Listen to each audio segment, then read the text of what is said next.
travel back in time to the 80s, reliving the music. You can't have the Pretenders' first album. That's mine. I bought it. You did not. The catchphrases. Did you have a brain tumor for breakfast? And the wannabes. Sometimes I see you dance around the house in my underwear. Doesn't make me Madonna. Never will. Because just like you, we're stuck in the 80s. Can you say stuck in the 80s?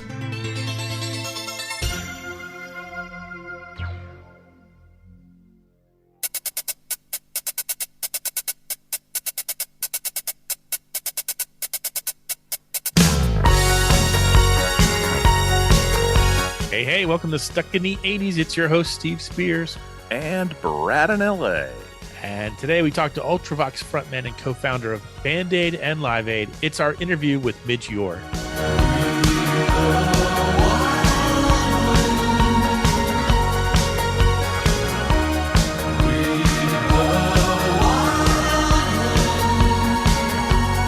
Stuck in the 80s is partners with the 80s Cruise. Join Steve and I, and hey, Midge Ure too, in 2023 for a week-long trip back in time on board the Royal Caribbean Navigator of the Seas. Performers will include Devo, Bret Michaels, Kim Wilde, The Church, Howard Jones, Living Colour, Jody Watley, The Smithereens with guest vocalist Marshall Crenshaw, Vixen, Cutting Crew, Autograph, Tone Loc, and more. First-time guests can get, that's right folks, $200 of cabin credit just by using the promo code STUCK-WHEN-BOOKING. Head on over to www.the80scruise.com for more information.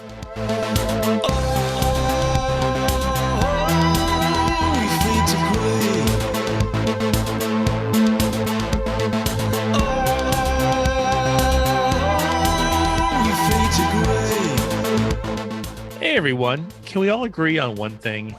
There are only 3 perfect musician mustaches in the 80s. John Oates from Hall & Oates, obviously. Paul Rutherford, you probably don't know the name, but think about it. He's the backing singer and the dancer extraordinaire from Frankie Goes to Hollywood. And Midge Ure from Ultravox with his pencil-thin mustache. Well, the stashes are all gone, but the amazing music remains. Hang on. Didn't you have a mustache as well, Stephen, in college?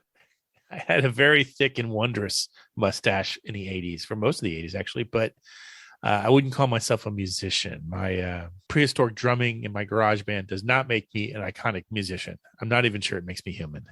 Well, but Atuk and Lar would love a chance to talk to you about it. Man, I walked right into the caveman reference. I just knew that.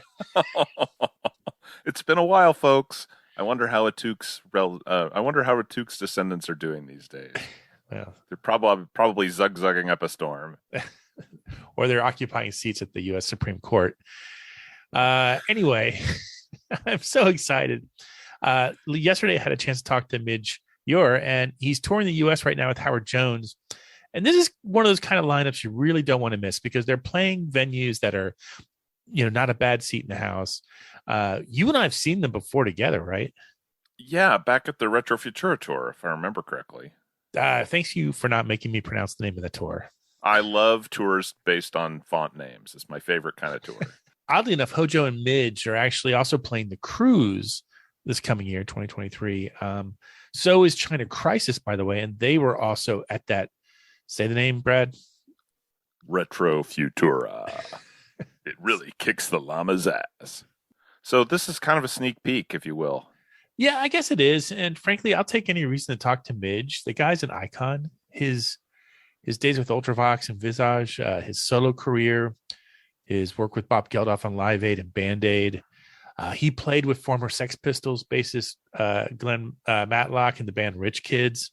If you're watching Pistol on Hulu right now, it talks about the early days of the Sex Pistols, and you get to see Glenn. In fact, I just watched the episode where Glenn gets kicked out of the band. Oh, geez. Yeah, I need to watch that. That's on my list. It's really good. The kid who plays Liam Neeson's son in Love Actually is Malcolm McLaren. Really? Yeah. Huh, cool. I will say that for the life of you, when you look at him, you still see like an 11-year-old kid. So let's go get the shit kicked out of us by love, Dad. Oh. So it's a fun interview. As you'll hear, the two of them actually take to the stage together to perform one song as a duet, but we don't want to ruin the surprise on what song it is. Anyway, Midge and I talked about this tour, his upcoming album releases. We go a little deep on the role of music in bringing unity and peace to this wacky world that we're living in right now. One warning, the audio might sound a little choppy at times. Using Wi-Fi when you're on a tour bus is not the easiest challenge to do, but you'll still get a sense of Midge's really friendly personality and sense of humor. After the interview, we'll be back with Seggies, but for now, enjoy this conversation with the amazing Midge Ure.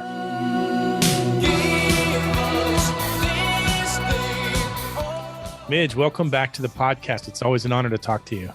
Well, thank you very much. It's always a pleasure to chat to you. You and I spoke about 7 years ago before the Retro Futura tour, which I still have problems pronouncing. It stopped here in Orlando, and what an amazing show that was that night. You and Tom Bailey, Howard Jones, Katrina. Wow. Yeah, it was a good package. I mean, I always say that if promoters think about the packages they put together so that it's like-minded artists or from the same era, time period, that it kind of works. But some packages you see it's got, I don't know, I'm going to make it up now, Metallica and Barry Manilow, and you think, well, I'm not sure who that's going to appeal to, but that was a good package. Yeah, I think I saw that Hall & Oates was touring with Garbage or Train or something, and I thought that doesn't work.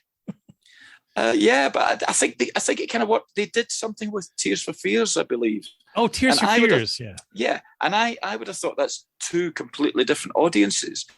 But I suppose if you're into, melodic, well-written, well-constructed songs, they both tick that box. So, I think there's an element of maybe you'll cross over into an audience who wouldn't normally have listened to your stuff, which is kind of what's happening right now, I suppose, with Howard. Yeah. So, I mean, you and Howard are such a great pairing. It's such a natural pairing. Where did you first two meet? Do you know what? I'm going to have to ask him. I have no recollection of where we first met. It would have been on a TV show or backstage somewhere. I honestly don't know. We seem to have known each other from birth, but that's not the case. We're kind of joined at the hip,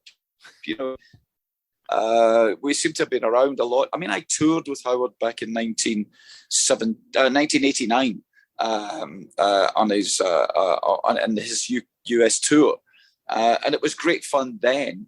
And I did the Retro Futura thing with him, and of course now it just seems that we have a very similar audience, although musically we're slightly different. I think all the reviews are saying I come from a darker place, which is probably, I think take that as probably more miserable songs, but the audience seemed to react incredibly well to both of us. So it is a good pairing.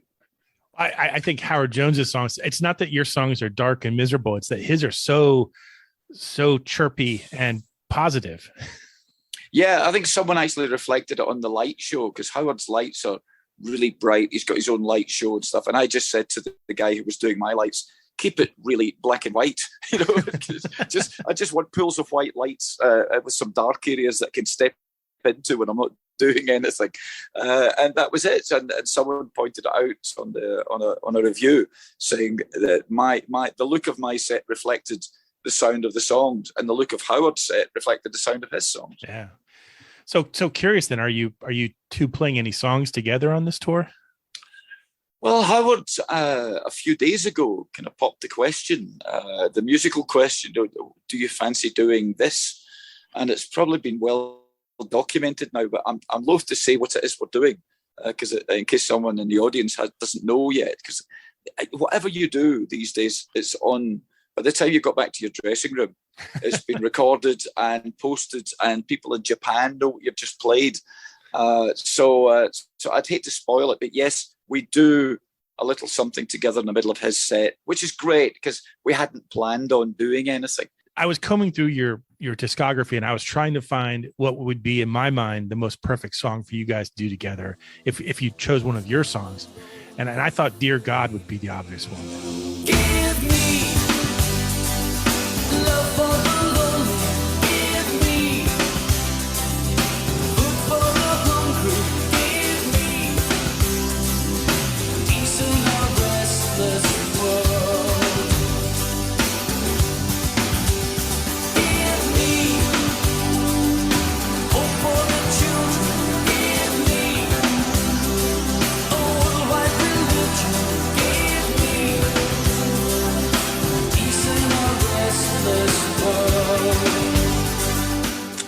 Quite possibly. I do Dear God in the set. I wanted to do a range of everything that I've done in the past. So a bit of Visage. It's quite Ultravox heavy, this set, because I'm using the technology that enables me to do that. And I opened with Dear God. But yes, I think you're quite right. That would have been an interesting duet. We could have done Sister and Brother, which I did a duet with Kate Bush, but I'm not sure Howard could have hit Kate's notes. Boy, everyone's talking about Kate Bush these days. She's had that nice little comeback with Running Up That Hill, thanks to the TV series Stranger Things. Absolute renaissance, and it's so good that people have discovered it, and obviously it's an entire new generation who've discovered it.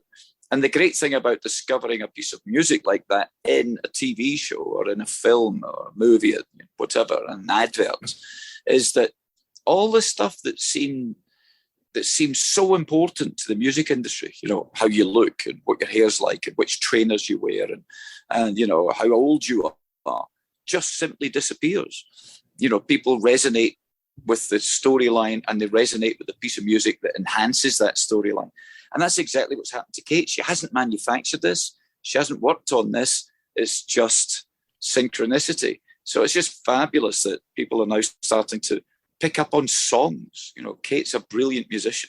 And if they go back through her catalogue now they've discovered Running Up That Hill, they'll find a wealth of material that they probably didn't know existed. And that's fabulous. Has Hollywood come knocking on your door yet about featuring some of your tunes? Yeah, they tend to use Vienna, but usually when people have been massacred, and I don't know why. they used it on 13 Reasons Why when the lead character was committing suicide, and they used it on the story of Giorgio. He's the fashion designer. Armani. Giorgio Armani, when he was being shot.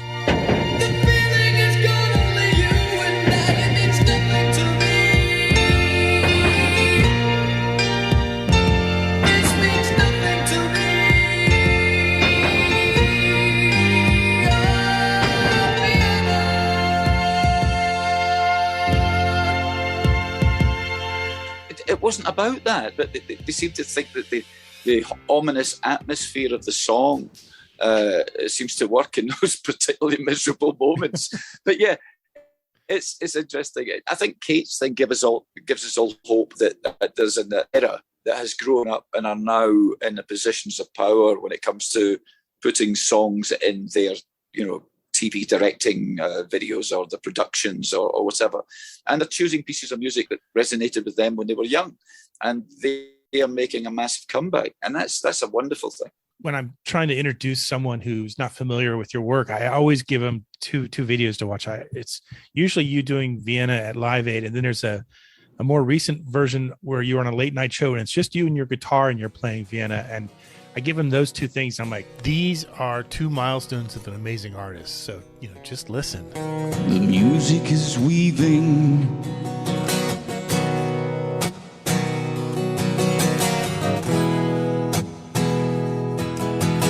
Haunting notes, pizzicato strings, a rhythm is calling.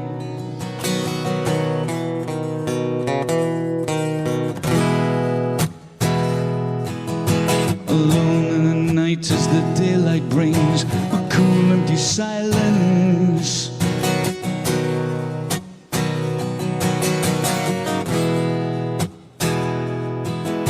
The warmth of your hand in the cold grey sky, it fades to the distance.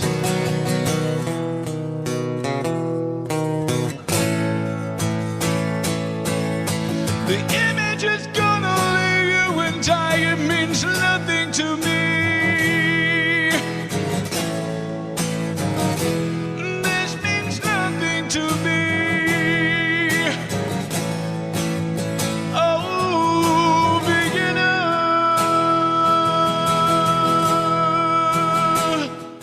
That's good. Well, thank you. I mean, many people have said I wouldn't play Vienna for many, many years. I wouldn't dream of playing it on an acoustic guitar because I didn't think it would translate. But I think there are many people say that the proof of a good song is being able to do it any way at all.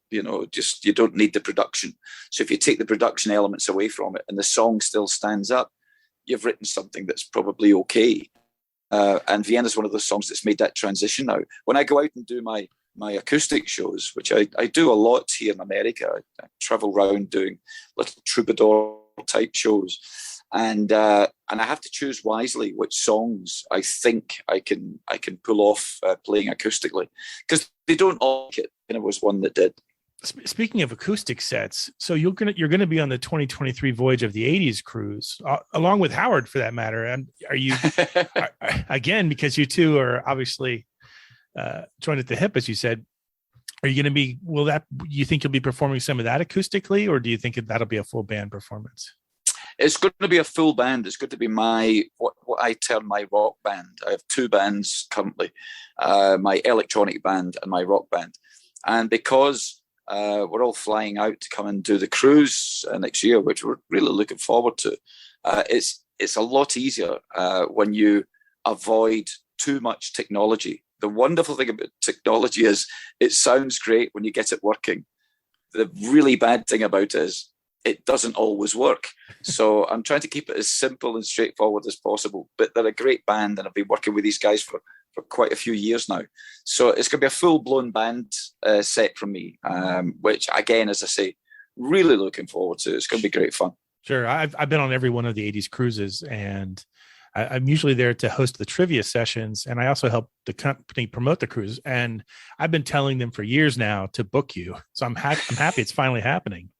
So am I. Thank you very much. I owe you commission. Yeah, that's great. Howard played the second ever 80s cruise, which was about 6 years ago. Has he told you anything about it? No, he keeps his cards close to his chest, this Howard. He hasn't told me anything bad about it. But we do try and wind each other up. No, I don't know much about it at all. I know, I think Martin Fry did it last year. He did. Yeah. So when you see the tweets from Martin, he praises it. He calls things what they are. And if he didn't enjoy it, he would have said. So I think I've been given the rubber stamp here. I think I've been given the go ahead. It's going to be fun. I remember seeing his performance on the cruise, and the last thing he said was, "Good night. See you all at breakfast tomorrow." I suppose that is the case. Yeah. I better think about what I'm going to eat then. I don't want to be caught with a big pile of pancakes.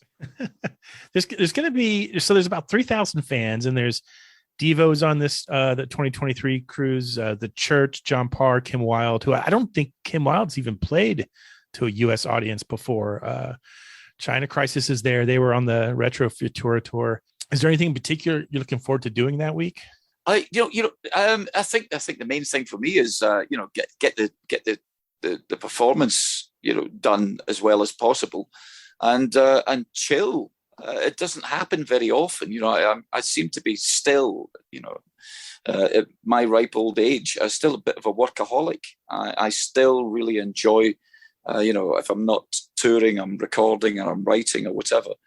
And the idea that, because my wife's coming with me, the idea that, I actually will get a chance to sit down and not do anything other than look at the sea and pop off in a couple of Mexican stop-offs. I'm just looking forward to that. I think you'll love the cruise, and everyone's going to certainly love hearing your music again. Speaking of your music, I've recently been rediscovering your work on the orchestrated album. I've been listening to that particular version of Dancing with Tears in My Eyes once or twice a day for the past week right now. It's over, it's over. Dancing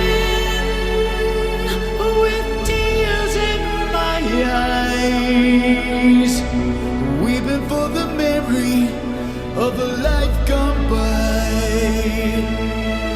Dancing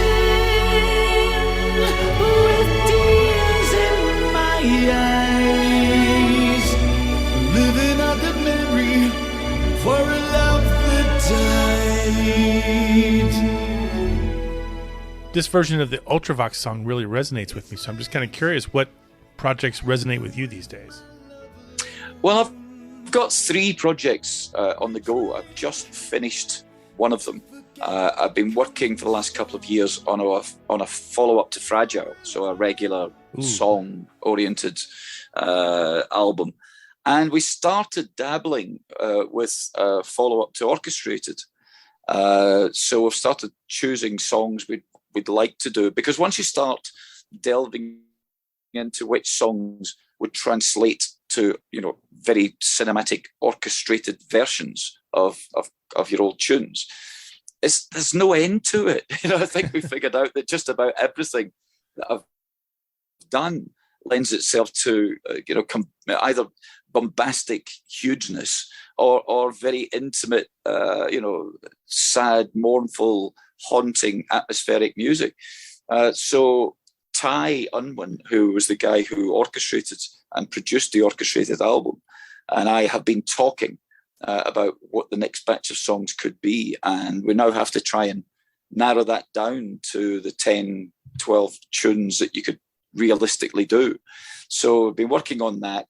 But also during lockdown, I started indulging myself in my love of instrumental music. So every album I've ever released has probably got an instrumental track on it, at least one. Sure. So I've now decided to do an entire instrumental album, which I've just finished. Very haunting, very cinematic. It's like music for a movie that hasn't been written yet. And I'm very pleased with that. That's been a real fun project for me. So I've just completed that. So that one, although I started it last, I finished it first. I'm curious, when you're working on an instrumental album, how hard is it to rest the lyricist side of your brain? Well, it's not difficult, I have to say. I mean, the lyrics to me, the finalizing of the lyrics always comes last. I have the seed of an idea of what I want to write about, and I maybe have a line or two that kind of sets up the story. But then I have to sit down, once I've done the music bed, once I've got the melodies and the counter melodies in place and the atmosphere is very important.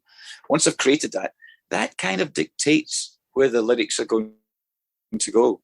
And then I have to sit down and I have to force myself to sit down and write that, because that to me is the hard work. Writing music isn't a problem.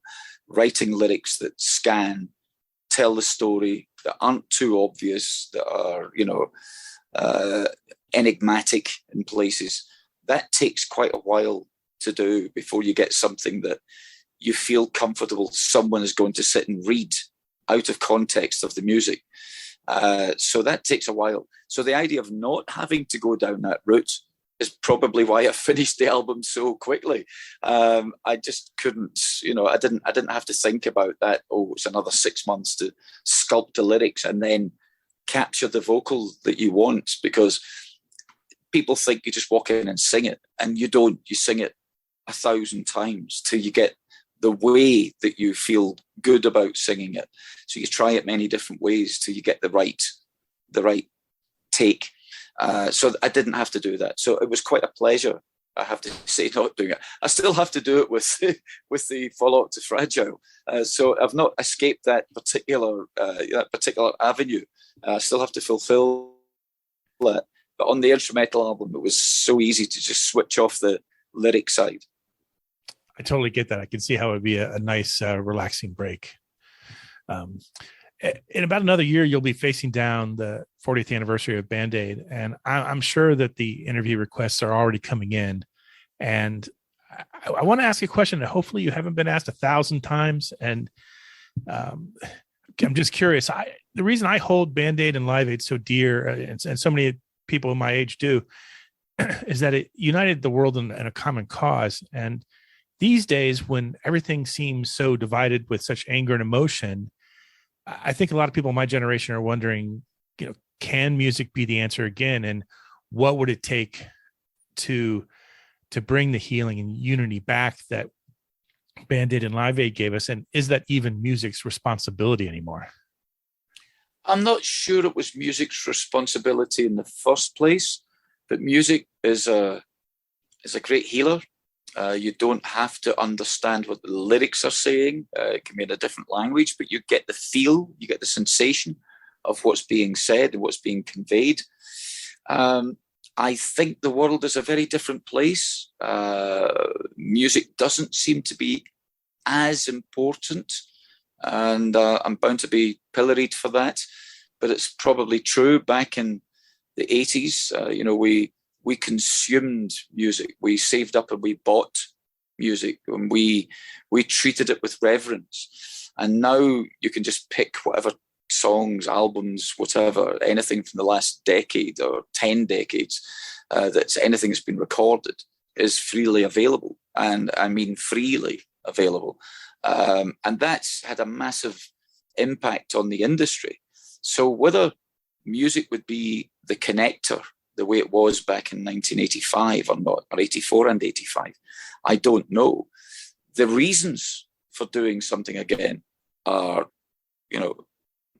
a multitude of reasons that you could do things. There are many, many causes that are around now that weren't around in 85.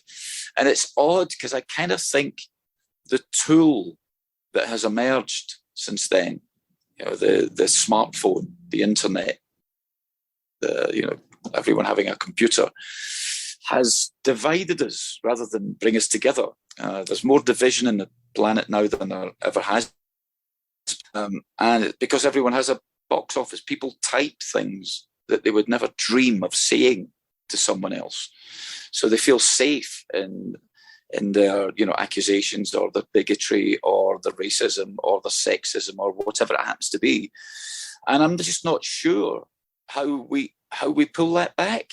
The genie's out the bottle, and it's something we might have to live with.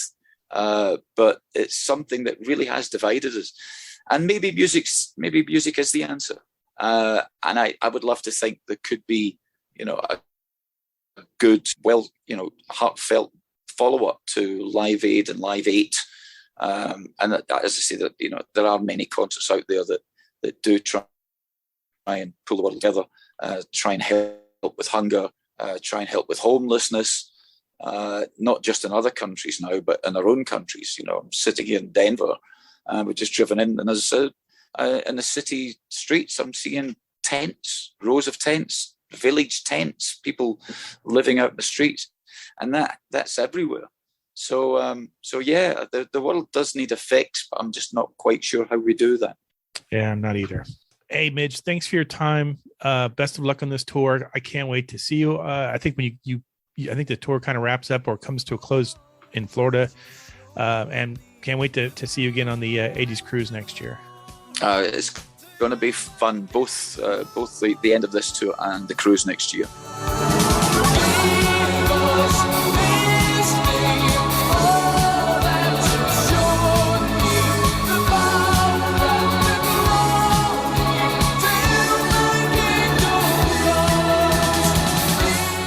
There he is, Midge Ure. Such a fun chat. I love how he talks about the role of music, both now and in the 80s. There's a lot to go through. If you're looking to catch them on tour, you can find all the dates at Midge's official website. It's www.midgeure.co.uk. You know what else you can find on this show, Spearsy? The Seggies.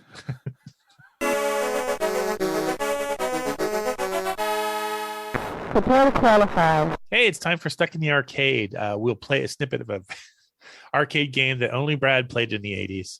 And if you get it right, as only 2 people did this week, you're entered into a drawing to win a postal-friendly bottle opener, only if you live in the probably the adjoined United States of America. So I'm just saying, we only have one winner then. We've talked about this the last time. Maybe we didn't talk about it on the show. I think it's time to retire this Seggy. Oh, really? Yeah, I really do. I'm going to need a big letter campaign to talk me out of that position. So all you Stuck in the Arcade fans, look, I love an arcade as much as the next guy, but this is just, we're getting into too many corner cases here. And I don't mind every now and then we pick a tough song for Name That 80s Tune or a movie that only Steve remembers, something like that. But to quote Jack Sparrow, you have heard of me. But this is all stuff like we're getting into, like, we used Galaga. We've gone through all the Pac-Mans. We did Centipede. There's just not much left for us here. Oh, don't say Centipede. The wife and I, we're still unpacking all our stuff from New York. Okay. And we came across the karaoke machine the other night. And you sang the Centipede song? There is a Centipede song in the 80s by one of the Jackson family sisters, the lesser known, not Janet. LaToya? I seriously, the only thing I remember about it, and I feel bad about this, I should know her name, but Susie the only thing Jackson. It's not Larry Jackson, I know that, is so the wife sang Centipede, and it has been stuck in my head like a tumor for a week now. Huh. I woke up this morning singing it, and it's a fine song, don't get me wrong, but man, don't ever say the C word around me again. That's all I'm saying. That's the C word to me, Centipede. The C word. Okay. Anyway, if you want to keep the Seggy, as Brad suggested, start your massive publicity campaign to right now. I think it'll take 5 letters for us to continue it. But for each letter, you better suggest a damn arcade sound as well, because we're out of them. Are you ready? Well, I mean, we can go deep and deep and deep, but it just becomes an exercise in, hey, do you remember this game? No, I do not. Okay, goodbye. Anyway, here's what we had last time, Steve.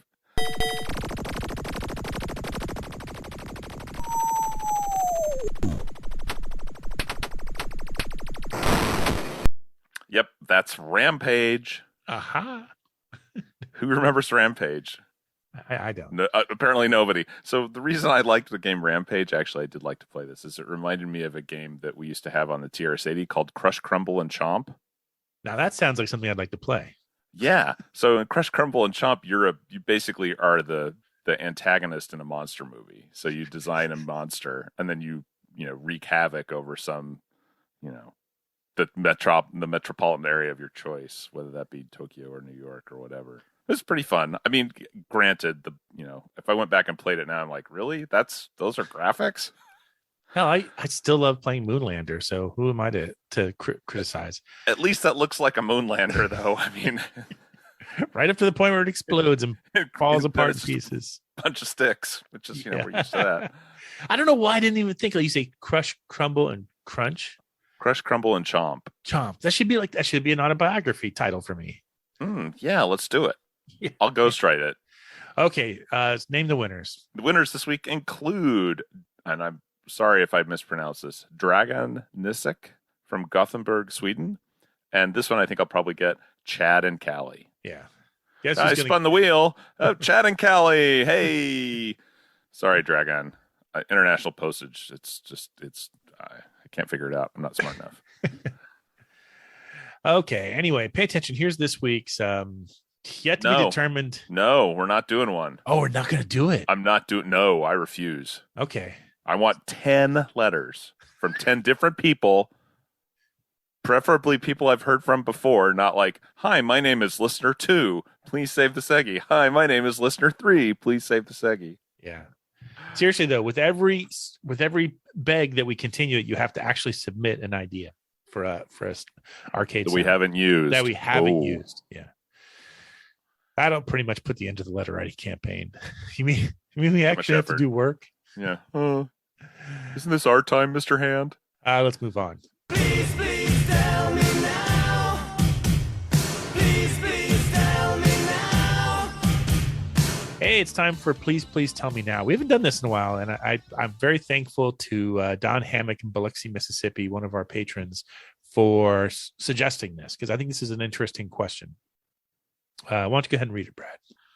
Don writes, should Grosse Pointe Blank be considered an 80s movie? It's about a 10-year high school reunion held in the 1990s, and it's a favorite of mine.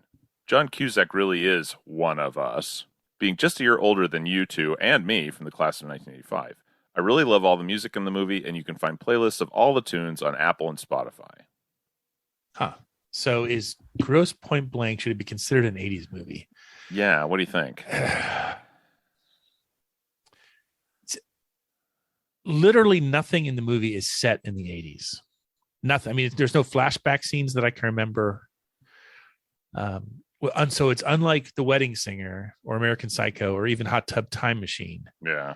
Those you can make a better argument that that's sort of an 80s movie. So all you're really saying here is that it's about people who grew up in the 80s and we play a lot of 80s music. Yeah. I get the soundtrack. I understand that. But then again, the soundtrack to Marie Antoinette from 2006 has a lot of 80s stuff. Nobody would move that into the 80s. Perhaps that's false equivalence, but I don't care. It's a podcast. I can say whatever I want. I'm willing to entertain it on the list, but I think that movies like The Hunt for Red October, I would grandfather in closer just because that feels more 80s to me, being, in my mind, the last of the great 80s Cold War movies. Yeah. It's an 80s soundtrack. Yeah, but I don't think that's enough. It doesn't take anything away from the movie that it's not. No, I still really like the movie. I just am not quite willing to plunk it into the 80s. Truth be told, I did not like the movie when it first came out. I don't think that John Cusack and Minnie Driver have any romantic chemistry whatsoever. So, and that's kind of like one of the things for me. It's like you got to believe that these two people like each other, and yeah, I just don't get that from that movie. I really like the Dan Aykroyd character. Yes, me too. I mean, that really takes it to a new place. Yeah, no, it's a great movie. Is it an 80s movie? No, but doesn't take anything away from it. So. I mean, are you going to put Romy and Michelle's high school reunion in there too? Yeah, see, there you go. Well, actually, that has flashback scenes. I would say that's more of an 80s movie. That's more, yeah, that was the point I was getting to. Yes, yeah. I guess, I'm sorry, I'm a little slow on the uptake today. That's okay, it's pretty early. It's pretty early. Anyway, if you have a question, obviously we love answering them. Send them to podcast@sits.com, put PPTM in the subject line. And we'll get around to it. We're going to have time in the seggies with that arcade thing out of here. Yeah. All the time in the world, my friends. We have all the time in the world. We'll be right back after this commercial break. I used to be frightened by all the wine coolers I saw. I was scared I wouldn't pick the right one. Luckily, I did. It was the most refreshing one of them all. Sun Country Wine Cooler. You see, Sun Country is a blend of premium white wine and real fruit juice. That's what gives it its great taste. Sun Country, say, give me the real juice cooler. If you don't say Sun Country, you'd better sleep with your lights on. Hey, we're back. We got a few minutes left. 2 new patrons to thank today. Donnie Gettle, rhymes with metal, and Rob Borek. Nice. I hope I said that right. I know I spelled it right, but that doesn't mean anything. We do appreciate it, whether we pronounce it properly. We still appreciate it just the same. Just among the benefits, you get the Zoom happy hour invites every month. There's a patron-only blog that Brad and I contribute to. Now we've started doing patron-only podcasts. So yeah. There's episodes there, or there's an episode. We're going to hopefully record another one soon. Got a couple great suggestions for what to name that too. Yeah. I like members only. I do too. I think that's what we should go with. Yeah. So anyway, that's there for you. And like I said, I think the minimum donation is $2 a month. So it's not much. Anyway, if you're looking to catch Howard Jones and Midge Ure on tour, find all the dates again at Midge's official website, www.midgeure.co.uk. Does he provide shaving tips there? Because I really want to know how to make that mustache work. He doesn't have it anymore. He has. I think he's shaved his head completely. But amazing guy, a fantastic performer. You haven't lived until you've seen him do Vienna live. Oh, yeah, wow. And in the meantime, yeah, I know. In the meantime, Brad and I remain here, hopelessly stuck in the 80s.